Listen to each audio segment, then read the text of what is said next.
excuses encore une fois. Madame, monsieur, bonsoir. À la une de l'actualité, ce soir, c'est la journée mondiale de lutte contre le paludisme. Le Sénégal enregistre des avancées malgré les défis à relever. Une réforme de l'éducation et de la formation professionnelle plus que nécessaire pour régler le chômage des jeunes. C'est la conviction de Alioune Tine face au jury du dimanche. Le droit de l'homiste juge impertinent la discorde sur les élections locales. La main-d'œuvre locale pour la confection des uniformes des élèves, une décision appréciée à sa juste valeur par les tailleurs qui restent vigilants toutefois sur la transparence de ce marché. Bienvenue à tous.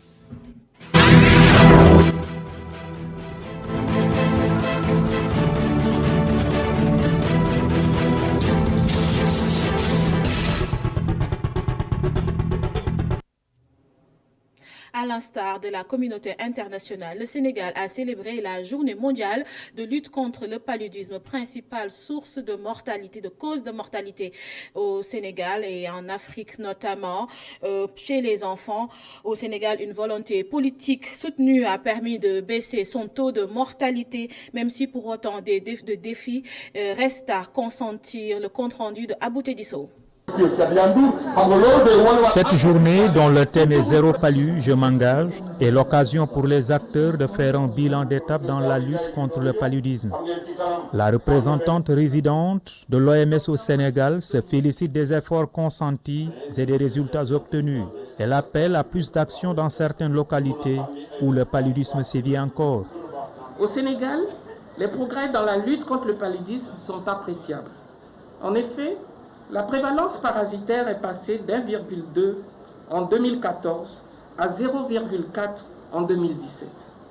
Entre 2013 et 2020, la morbidité proportionnelle est passée de 7,5% à 3,81% et la mortalité proportionnelle de 5,40% à 2,07%. Ces progrès ont été également générés grâce à une gestion efficace du programme national de lutte contre le paludisme. Cependant, des défis demeurent. Malgré la baisse importante du nombre de cas observés sur toute l'étendue du territoire, des régions comme celles de Kolda, de Tambacounda et de Kédougou continuent de porter le lourd fardeau du paludisme et méritent une attention particulière. Le ministre de la Santé salue les résultats très encourageants dans la lutte contre le paludisme et réitère l'engagement de l'État. Notre pays renouvelle son engagement à lutter contre cette maladie qui fait encore des ravages. Je dois rappeler que le Sénégal s'est très tôt engagé dans la lutte contre le paludisme. Cet engagement s'est traduit en 1995 par la mise en place du programme national de lutte contre le paludisme. Année après année, des efforts ont été déployés à tous les niveaux pour faire reculer la maladie. Aujourd'hui, la physionomie du paludisme au Sénégal reste globalement dominée par une zone de préélimination, mais aussi par une zone de contrôle fortement impaludée. Le thème de cette journée, Zéro palu, tirer un trait sur le paludisme, nous interpelle à plusieurs égards. Il est certes ambitieux, mais reste à notre portée. Un grand plaisir aujourd'hui de recevoir les maires du Conseil de la Santé et des Relations sociales. Au cours de cette journée, le programme national de lutte contre le paludisme a réceptionné un lot de camions pour mieux répondre aux attentes dans le cadre des objectifs mondiaux de la lutte contre le paludisme d'ici 2030. Le paludisme tue chaque année 400 000 personnes dans le monde, selon l'Organisation mondiale de la santé. Au Sénégal, pour protéger surtout les enfants, le gouvernement déroule un programme de distribution de moustiquaires imprégnés. Plus de 10 000 moustiquaires ont été donc distribués selon le programme national de lutte contre le paludisme. Pourtant, dans certains quartiers de Dakar, des populations n'en disposent pas. Le reportage de Mamadou Dian. Dans certains quartiers de Dakar, l'on semble oublier l'utilité des moustiquaires. Son utilisation fait défaut dans plusieurs familles, pourtant riveraines du canal 4 entre Fass et Gueule Tapée. Les immeubles à Fass accueillent aussi des locataires étudiants Ces pensionnaires de l'université Cheikh Anta Diop ne dorment pas sous moustiquaires à cause de la promiscuité. Nous, personnellement, dans notre chambre, on n'utilise pas ces moustiquaires-là parce qu'on est en cohabitation entre étudiants et qu'il y a d'autres qui disent que non, ils ne peuvent pas dormir sous des moustiquaires. Bon, d'autres disent qu'ils peuvent. Donc finalement, on ne peut pas imposer à chacun, par exemple, de dormir sous une moustiquaire. Donc on élimine l'hypothèse de moustiquaire. La quasi-totalité de ces locataires ne passe pas la nuit sous moustiquaire, à l'exception d'Aïssatou Sané. Cette mère de famille y trouve un moyen efficace pour lutter contre le paludisme. La dernière fois qu'on m'a remis une moustiquaire, ça fait 2 ans maintenant. Ça aide contre les moustiques. On était très fatigués. J'amenais périodiquement les enfants à l'hôpital pour le paludisme. Mais les moustiquaires nous ont aidés, vraiment. Ces étudiants ne passent pas la nuit sous moustiquaire, mais ils trouvent d'autres astuces pour un bon sommeil. Il y a des moustiques. Maintenant, pour remplacer les moustiquaires, on est obligé de payer les petits trucs là qu'on appelle vite fait. Voilà. On les utilise juste pour essayer de nous débarrasser un peu des moustiques. Mais ça ne peut pas dire aussi qu'on ne vit pas avec ces moustiques. Parce que chaque jour, on constate la présence des moustiques dans les chambres. Les habitants de cet immeuble sont bien conscients du voisinage avec les moustiques. Dans ce secteur au bord du canal 4, malgré tout, rares sont ceux qui passent la nuit sous une moustiquaire dans ce quartier de Dakar. Certains disent en disposer, mais dans les armoires. Mamadou Dia, pendant ce temps, le coronavirus a fait 3 décès ce jour. 53 tests sont revenus positifs sur les 1452 effectués. 11 cas graves sont actuellement pris en charge dans les services de réanimation et 46 patients ont été contrôlés négatifs, donc guéris. La mort du président Idriss Déby Itno est suspecte. Il s'agit bien d'un coup d'État. Dixit Alioune Tine, qui soutient que la situation actuelle au Tchad traduit l'échec de la stratégie sécuritaire de la lutte contre le terrorisme au Sahel. Le défenseur des droits de l'homme invite les dirigeants africains à reprendre les choses en main au lieu de confier à la France les questions de sécurité du continent. Alioune Tine est interrogé par Mamadou Ibra Kane. Et bien sûr que c'est un coup d'État. Vous avez dissous le Parlement, vous avez dissous l'Assemblée nationale, vous avez dissous le gouvernement, vous avez instauré le couvre-feu et vous avez fermé les frontières. Et vous êtes venu prendre le pouvoir à la place du président de l'Assemblée nationale. Comment on l'appelle? C'est un coup d'État. Et même l'Union africaine a dit mais il faut restaurer l'ordre constitutionnel. L'Union africaine est absente. Elle est presque morte, elle n'existe plus, justement à cause des présidents. Parce que l'Union africaine est dirigée par Faki, qui est du Tchad aussi. Pour moi, il n'y a qu'une enquête indépendante, internationale, qui peut aider effectivement à faire jaillir la vérité sur la mort de Idriss Déby. Je ne vais pas faire de trucs là-dessus. Mais ce que je veux dire, il faut aider les pays à avoir des démocraties et des institutions qui fonctionnent. Si la mort d'un homme devient une espèce de menace pour son pays et pour toute la région, ça veut dire qu'il y a quelque chose qui ne fonctionne pas et qu'il faut changer. Ça, c'est un. Et la deuxième, c'est qu'en réalité, on ne peut pas compter sur une force étrangère pour sous-traiter sa propre sécurité. Et l'Afrique sous-traite sa sécurité. Et il me semble qu'il faut y mettre un terme. L'emploi des jeunes également a été au menu du jury du dimanche. Le fondateur d'Africadium Center préconise la réforme de l'éducation et de la formation professionnelle pour permettre aux jeunes de trouver du travail. Par ailleurs, l'ancien président de la RADDHO est revenu sur la discorde notée au sein de la classe politique concernant la tenue des élections locales. Une impertinence selon Alioune Tine. La synthèse de votre émission Jury du dimanche, c'est avec Abdourahmane Ly. La migration irrégulière refait surface et c'est le fondateur d'Africadium Center qui l'évoque devant le jury du dimanche. Une des conséquences selon lui de la rupture de confiance qu'il dit constater entre le président Macky Sall et la jeunesse, un président de la République qui n'est cependant pas resté de marbre face à cette problématique avec un conseil présidentiel sur l'emploi et l'insertion des jeunes. Inévitable selon Alioune Tine, qui propose la réforme de l'éducation et de la formation professionnelle. Moi, je dis que la formation professionnelle doit être une priorité. Mais par exemple, l'enseignement général qui te permet de sortir et de ne pas savoir quoi faire de ta vie, ce n'est pas un problème, c'est un problème. Et puis ensuite, il y a l'économie verte. On ne travaille pas là-dessus beaucoup. Et puis maintenant aussi, il y a... Vous savez, on va avoir de plus en plus de problèmes avec l'intelligence artificielle. Donc, il faut anticiper avec les technologies nouvelles toutes nos ressources. Vous prenez les ressources minérales, les ressources foncières, tout de plus en plus, les gens viennent les prendre. On n'en profite pas. La grande question, c'est comment nous approprier de nos ressources pour que tout le monde en profite. Une décision politique de la plus haute autorité de l'État pour se réconcilier avec sa jeunesse, mais une autre décision crée la discorde au cœur de la classe politique. Une divergence de vues sur l'organisation des locales. Une large concertation pour tirer les leçons de la crise de mars dernier pour une bonne transition d'ici à la présidentielle de 2024.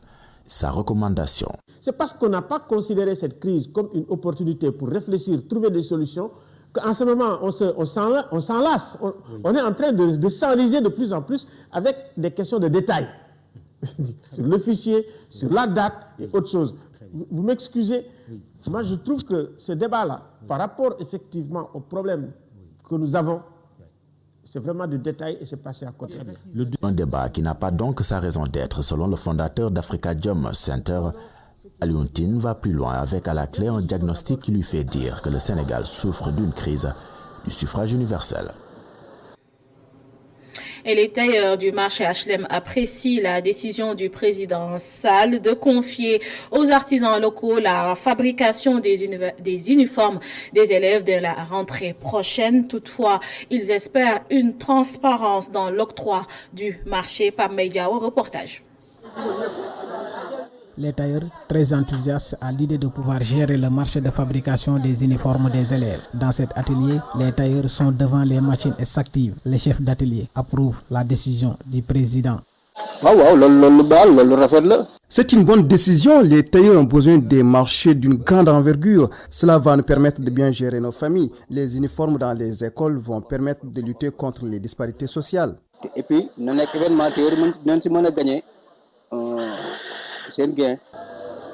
même son de cloche chez ce tailleur, mais il souhaite une transparence dans la distribution du projet.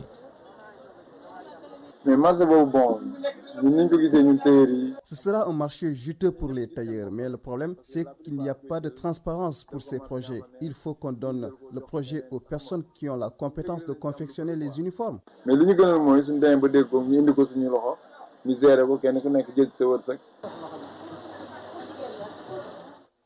Ce tailleur souligne que tout le monde n'est pas intéressé par la confection d'uniformes et préfère donc un financement. J'apprécie ce projet, mais le plus important, c'est de nous donner des financements. Beaucoup de jeunes tailleurs n'ont pas des ateliers. Seuls des financements peuvent régler leurs problèmes.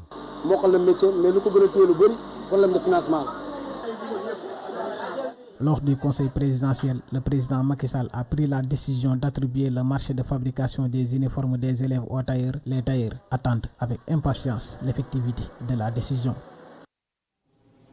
La vente de crédits téléphoniques par carte délaissée au profit de l'achat par monnaie électronique, une réalité qui impacte les revendeurs, l'activité de ces revendeurs. En attendant de pouvoir s'adapter à cette évolution, ils survivent tant bien que mal dans un marché en décadence. Ngor Diouf et Moussa Fall signent ce reportage. Nous sommes au rond-point Gédo. Ici, certains vendeurs de cartes de crédit survivent encore à l'ère de l'électronique. La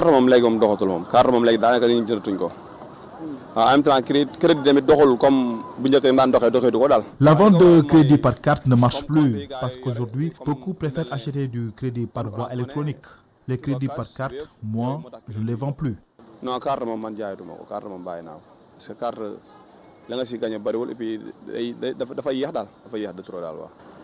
Ces taximens n'achètent que dans l'urgence. Je suis venu pour acheter du crédit, mais pas du crédit par carte. Il m'arrive souvent de les acheter si je n'ai pas assez de temps. Virginie Mané a choisi le rechargement de crédit téléphonique par voie électronique. Elle donne ses raisons. Parce que c'est plus simple d'acheter un crédit par son téléphone. Parfois tu envoies une personne, il n'est pas disponible ou bien il se trompe de numéro. Donc c'est tout à fait difficile d'avoir son crédit. C'est mieux de l'acheter par voie électronique, c'est mieux. Oui, ça m'est arrivé 3 fois. Et je me suis dit que ça ne vaut pas la peine. Je préfère mieux l'acheter par moi-même ou par voie électronique. Aujourd'hui, la monnaie électronique et les systèmes de transfert d'argent ont fortement impacté l'activité des vendeurs du crédit par carte. Toutefois, ces acteurs tentent de s'adapter aux nouvelles méthodes, tant bien que mal. Keur Massar, les habitants ont battu le macadam pour dénoncer l'occupation anarchique de la voie publique. À l'origine, une foire commerciale qui occasionne des embouteillages. Ce n'est pas tout car la pollution sonore perturbe la tenue des messes dans l'église de Keur Massar. Le compte rendu de Mamadou Lamine Fati. À la place d'une marche qui n'a pas été autorisée, les populations des quartiers de Keur Massar ont organisé un sitting pour dénoncer l'occupation anarchique de la voie publique. Parce que l'occupation de la voie publique entre le sommet des Massarois depuis Belle Lurette, il suffit de quitter chez soi le matin pour se rendre compte des embouteillages, des vols à la tire, de l'insalubrité, de toutes les sortes de fléaux dans ce quartier. Et on pense qu'en tant que citoyen, on ne peut pas vivre sans un cadre de vie indécent. Raison pour laquelle on interpelle M. le maire et les autorités administratives à prendre leurs responsabilités avant que ça soit trop tard. La pollution sonore causée par l'animation dans les stands de la foire ont fait que l'église qui est en face n'arrive plus à dérouler correctement les messes. Nous, la communauté catholique ici à Keur Massar, on considère que nous, on n'est pas pris en compte. Parce qu'avec cette pollution sonore-là, ça nous empêche de faire correctement nos prières. Mais aujourd'hui, ce qu'on considère, on considère que nos autorités ici à Keur Massar nous ont laissé en rade, nous, la communauté catholique. Parce que c'est maintes fois qu'on a dénoncé cette situation. Il n'est pas question qu'un lieu de culte, tout autour de ce lieu de culte, qu'il y ait des commerçants qui vendent. Et chacun veut faire de la sonorisation. Et ce n'est pas du tout normal. Et heureusement qu'un frère musulman l'a dénoncé. Et pourtant, des correspondances ont été adressées aux autorités sans réponse. Mais chaque fois que ça tombe dans l'oreille d'un sourd. On a interpellé toutes les autorités à travers des correspondances, mais personne n'a réagi, que ce soit le préfet, le maire et autres. On a envoyé beaucoup de correspondances, mais jusqu'à présent, c'est comme si on parlait à des sourds. Il y a énormément de plaintes, mais bataille a suivi. Les activités de la foire ont causé des embouteillages monstres. S'y ajoutent les travaux de l'autopont qui bloquent tout accès vers Keur Massar. Une situation que dénoncent les habitants qui comptent marcher dans les jours à venir. Nos tentatives de joindre le maire de Keur Massar sont restées vaines. Le Conseil des notables lébou du Cap-Vert demande à l'État de restituer les terres du titre foncier 1451R aux héritiers des familles propriétaires. Le Conseil demande l'exécution de la décision de justice dans les meilleurs délais et dénonce l'implication d'agents de l'État. Mamadou Diop Tchoun, secrétaire général du Conseil des notables lébou, répond à Babacar Seck. Nous nous félicitons aujourd'hui de la patience de cette famille à élaborer un code de discipline et de discuter l'essentiel tout en ayant confiance à la justice sénégalaise qui a rendu son verdict que je suis en train de vous montrer aujourd'hui. Les dés sont jetés. Le tribunal a statué et toute opposition n'est plus recevable. L'autorité de la chose jugée est acquise. Et l'État du Sénégal demande, au nom de sa justice, la restitution intégrale des terres à la famille, en déboutant la SNHLM, qui de surcroît est aussi victime de son administration, mais victime de ses faits, étant dans une incohérence administrative. Une SNHLM qui délivre des permis d'occuper, une SNHLM qui a dilapidé tous les équipements de ses assainissements, une SNHLM qui tient à la confusion, une SNHLM qui ne s'identifie plus à l'action sociale attendue d'un peuple. Ils se sont servis des argumentaires faux, usage de faux et faux en équilibre pour s'enrichir sur le dos du citoyen sénégalais. L'État comme la famille sont des victimes désignées et nous devons être solidaires pour, en tout cas, rendre justice à la famille. C'est préciser que dans ce débat politique, déballé dans la rue et dans la clameur, on citait un certain Macky qui n'en est pour rien du tout. Ces choses sont passées à l'insu de Macky et en dehors de Macky Sall. À Rufisque, des centaines de familles ont reçu des kits alimentaires, un geste de la Sénélec et de son partenaire Vinci Énergie. Les deux entités ont également octroyé aux écoles des fournitures scolaires et quelques 2020 tables bancs, une action qui s'inscrit dans le cadre de la responsabilité sociale de l'entreprise Babacar Seck. 70 familles de Diamniadio et 180 de Rufisque ont reçu des denrées alimentaires de la Sénélec et du groupe Vinci Énergie. Des écoles du département ont aussi réceptionné des fournitures scolaires, dont 2020 tables bancs. Je mesure toute la signification de cette généreuse action du groupe Vinci Énergie, qui, en conformité avec l'esprit de la responsabilité sociétale d'entreprise, démontre son implication dans les affaires de la société et sa sensibilité par rapport aux enjeux sociaux qui mobilisent nos attentions, nos énergies et nos ressources, sous l'impulsion de son Excellence, Monsieur le Président de la République, Macky Sall, pour qui on ne fera jamais assez pour la jeunesse. Vinci Énergie Sénégal, à travers cet investissement dans l'éducation, montre tout son attachement à la promotion de l'expertise locale. Ce qui est extraordinaire, et surtout exceptionnel, cette jeune ingénieure qui est à mes côtés, c'est elle qui a mis en service le poste 225 kV de Kounoun, elle-même, qui est en train de faire les derniers réglages d'un poste qui va être en tout cas une de nos fiertés, et j'espère aussi celle de la Sénélec, qui sera le premier poste 100% numérique sur tout le continent africain. Et c'est ce qui nous motive, je dirais, de faire ce qu'on est en train de faire, parce que tout passe par l'école primaire, secondaire et ainsi de suite. L'action de la responsabilité sociale de la Sénélec a été toujours ressentie dans le département de Rufisque. Nous pouvons témoigner aujourd'hui devant l'assistance que Sénélec n'est pas à sa première action de solidarité par rapport aux populations. Nous tenons donc à vous dire un grand merci et remercier encore votre partenaire stratégique de vous accompagner dans ces actions. En tout cas, pour les Rufisquois que nous sommes, ce partenariat entre les institutions que nous représentons et les sociétés d'État que vous êtes ne saurait s'arrêter en si bon chemin. La Sénélec et le groupe Vinci Énergie se sont engagés, au-delà de la fourniture d'une électricité de bonne qualité, à accompagner les populations. Autre action sociale, celle de Help Yourself as a Return, qui vole au secours de familles démunies à Dakar. Les deux associations ont offert des kits alimentaires à 50 familles tard dans la soirée ce samedi. Youssouf Konté. C'est fait tard, oui, mais c'est fait sciemment. C'est le moment choisi par l'association Help Yourself pour faire ce don.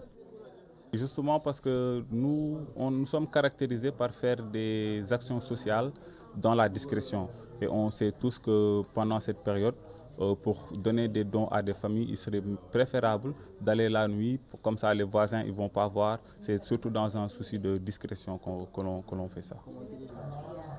50 packs pour 50 familles à Dakar, c'est l'objectif atteint ce samedi. Nous avons un objectif de 50 packs tous les vendredis, pour les samedis, et puis pour le dernier samedi, on a un objectif de 100 packs.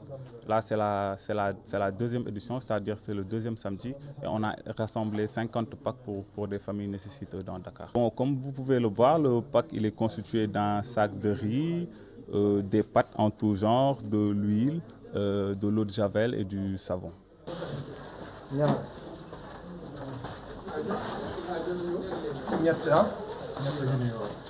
Cela fait 9 ans que Help Yourself est dans ce genre d'action sociale, des actions qui ne passent pas inaperçues malgré la discrétion. C'est d'ailleurs ce qui a séduit le mouvement The Return qui est venu se joindre à Help Yourself pour distribuer des kits alimentaires. Et The Return, en fait, c'est ancré dans la relation socio-économique entre les Africains et la diaspora afro-américaine. Et en fait, nous avons décidé de collaborer avec eux parce que nous voyons vraiment qu'ils sont très ancrés dans la relation, dans le social. ils aident vraiment la population sénégalaise et c'est vraiment ce que nous avons envie de montrer à la diaspora afro-américaine. Et c'est pour ça que nous, The Return, nous sommes venus en appoint à cette association. Le Ramadan, un mois de partage, c'est la raison pour laquelle ces organisations Help Yourself et The Return se sont donné la main pour aider des familles qui sont dans le besoin. Leur objectif principal, c'est d'étendre ces actions sur tout le territoire sénégalais. Fin de ce journal, mais restez informés sur www.emedia.sn à 19h. Demain, retrouvez Adama Anouchkaba pour le 19h45. Excellente suite de nos programmes et bonne semaine à vous.